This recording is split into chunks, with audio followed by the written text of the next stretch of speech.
नमस्कार साथियों, स्वागत आप सभी का सौदागर के आज के इस नए वीडियो में। साथियों, आप सभी ने बानेर का पहला पार्ट देखा जिसमें हमने आपको हिस्ट्री और ज्योग्राफी के बारे में पूरा डिटेल में बताया। आज इस वीडियो में हम लोग देखने वाले हैं बानेर के बारे में, आखिर वहाँ पे लैंड प्राइसेस किस तरीके से आगे बढ़े, अपार्टमेंट किस तरीके से वहाँ पे डेवलप हुए, ये सारी जानकारियाँ आपको इसमें देने वाले हैं। वीडियो को आखिरी तक देखें जिससे आपको ये तमाम जानकारियाँ लगातार मिलती रहें। और यदि आपको इस तरीके के और भी लोकेशन के वीडियो चाहिए तो हमें आप कमेंट सेक्शन में लिख के जरूर बताएं। यदि प्रयास पसंद आए तो लाइक शेयर करने के साथ साथ आप अपने चैनल सौदागर को सब्सक्राइब कर लें। साथियों, आइए सबसे पहले समझ लेते हैं बानेर लोकेशन के लैंड प्राइसेस का पूरा इंडेक्स।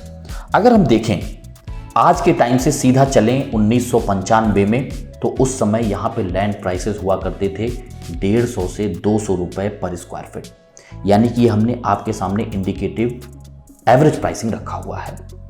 95 के 10 साल बाद अगर हम स्थिति को देखें, यानी कि 2005 की, तो यहाँ पे लैंड प्राइसेस हो चुके थे 800 से 1000 रुपए पर स्क्वायर फीट। यहाँ की सीधा आप देख सकते हैं लगभग 5 टाइम्स का ग्रोथ दिख रहा है।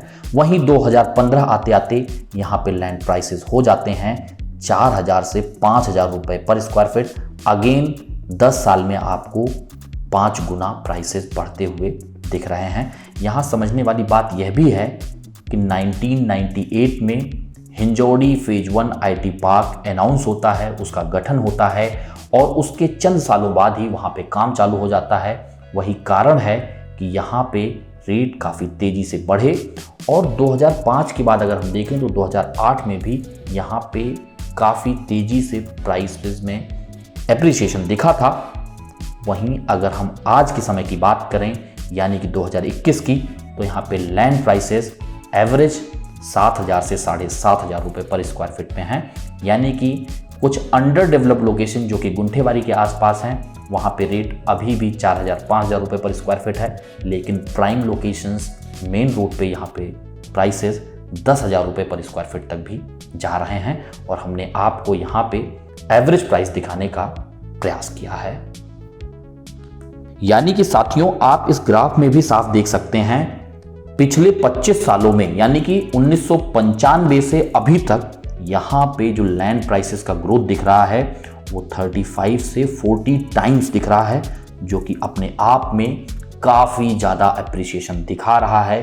इससे यह भी आशा लगाई जा सकती है कि अभी भी बानेर लोकेशन में काफ़ी पोटेंशियल बना हुआ है।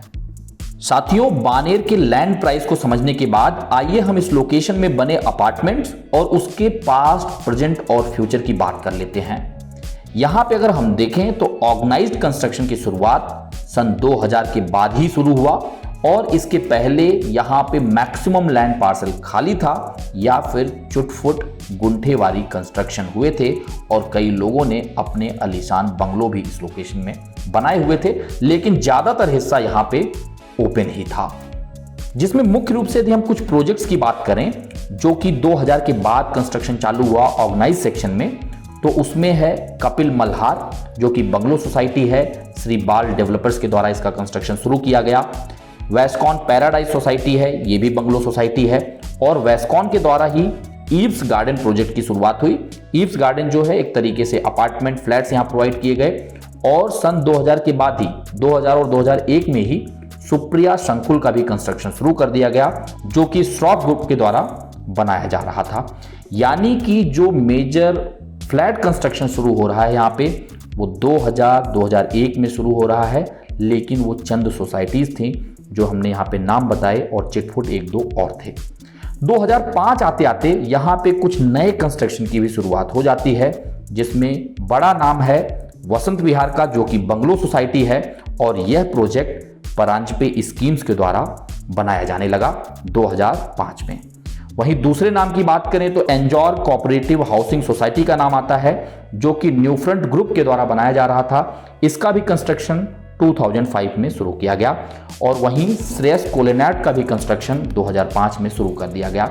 यानी कि अगर हम 2000 से 2005 के बीच में देखें तो यहाँ पे उंगलियों पर आप गिन सकते हैं इतने प्रोजेक्ट का काम शुरू हुआ था या फिर डिलीवर हुआ था। साथियों आइए देख लेते हैं बानेर में 2005 से 2010 के बीच में कौन कौन से प्रोजेक्ट डिलीवर्ड हुए, साथ ही साथ इसके प्राइस वेरिएशन और रेंटल वैल्यू को भी जान लेते हैं। कुछ मुख्य प्रोजेक्ट्स की बात करें तो उसमें है कपिल मल्हार अपार्टमेंट्स बाय श्री बाल डेवलपर्स, जो कि 2006 में लॉन्च हुआ। और अगर हम बात करें दूसरे प्रोजेक्ट की, गेराज एमरल्ड सिटी, जो कि गेरा डेवलपमेंट के द्वारा बनाया गया और इसके काम को 2005 में शुरू किया गया, यानी आप कह सकते हैं इस प्रोजेक्ट का लॉन्चिंग 2005 में हुआ। वहीं प्राइम पनास जो प्रोजेक्ट है, जो कि विलास जावड़ेकर के द्वारा बनाया गया, 2007 में इसे लॉन्च किया गया। और ऋतुपर्णा भगवती डेवलपर के द्वारा बनाया गया और इसका लॉन्चिंग 2007 में किया गया। आगे टेबुलर फॉर्मेट में आप लोग देख लीजिए इसका लॉन्च प्राइस क्या था, आज करंट प्राइस क्या है रीसेल में, और इसका रेंटल वैल्यू कितना चल रहा है। इससे आपको आइडिया लग पाएगा कि उस समय से इस समय के बीच में क्या एप्रिसिएशन हुआ है। और आगे हम आपको स्लाइड्स में दिखाएंगे यहाँ का प्राइस एप्रिसिएशन कितना हुआ है। यहाँ पे जो हमने आपको पर स्क्वायर फीट रेट दिखाया हुआ है, यह आपका सेलेबल एरिया पे है, यानी कि सुपर बिल्टअप एरिया पे, क्योंकि रेरा के पहले super built up area saleable area हुआ करता था और आप लोगों को देखने में, कंपैरिजन करने में आसानी हो, इसलिए हमने पोस्ट रेरा भी पर स्क्वायर फीट जो रेट दिखाया है वो सुपर बिल्टअप पे है। तो साथियों 2005 से 2010 के बीच के प्रोजेक्ट्स को देखने के बाद आइए अब देख लेते हैं 2010 से 2015 के बीच कौन से प्रोजेक्ट लॉन्च हुए और कौन कौन से प्रोजेक्ट की डिलीवरी इन्हीं साल में दी गई।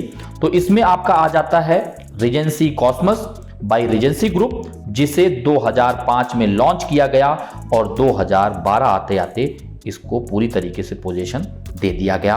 वहीं नंदन प्रॉस्पेरा की बात करें, जो कि नंदन बिल्डकॉन के द्वारा बनाया गया, इसको 2008 में लॉन्च किया गया और 2011 आते आते इसे डिलीवर कर दिया गया।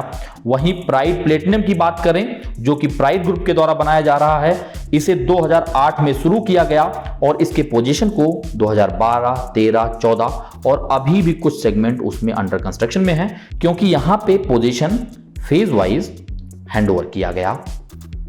वहीं अगला प्रोजेक्ट अगर हम देखें तो वो है सुप्रीम पलासियो, जो कि सुप्रीम यूनिवर्सल के द्वारा बनाया गया और इसको लॉन्च किया गया 2010 में। 2014 आते आते इसका पोजीशन दे दिया गया।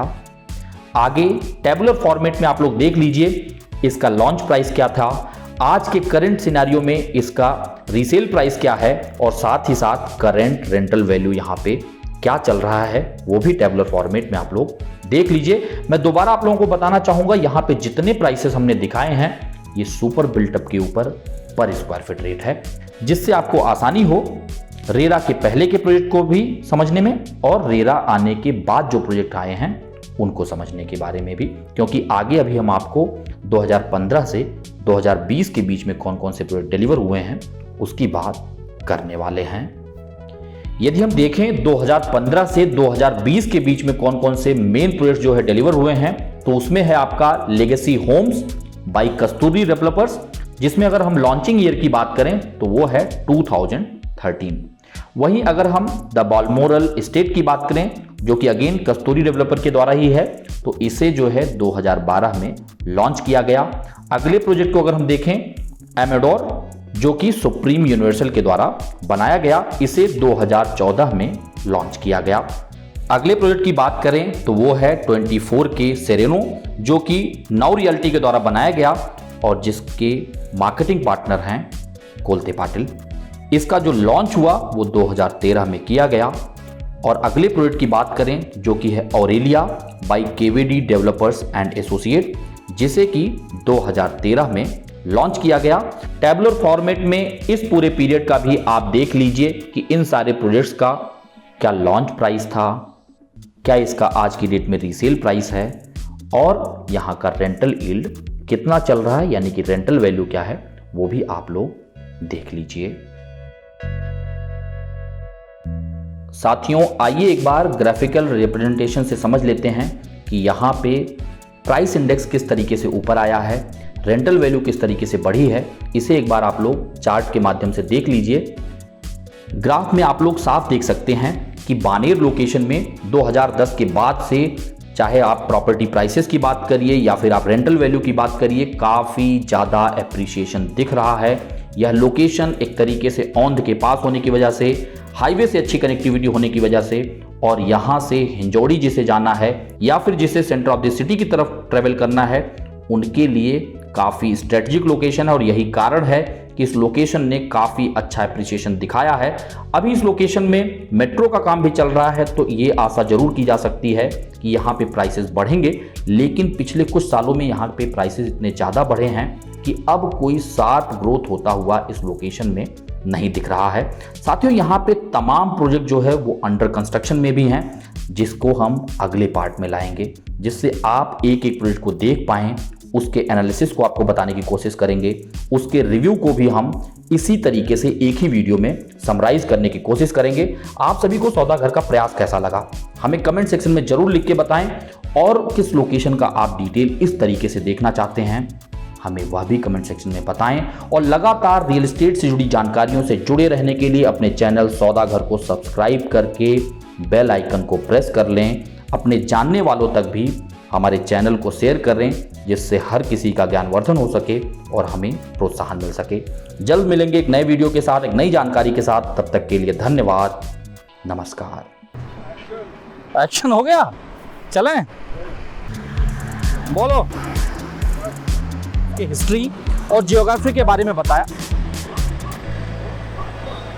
बहुत ज़्यादा।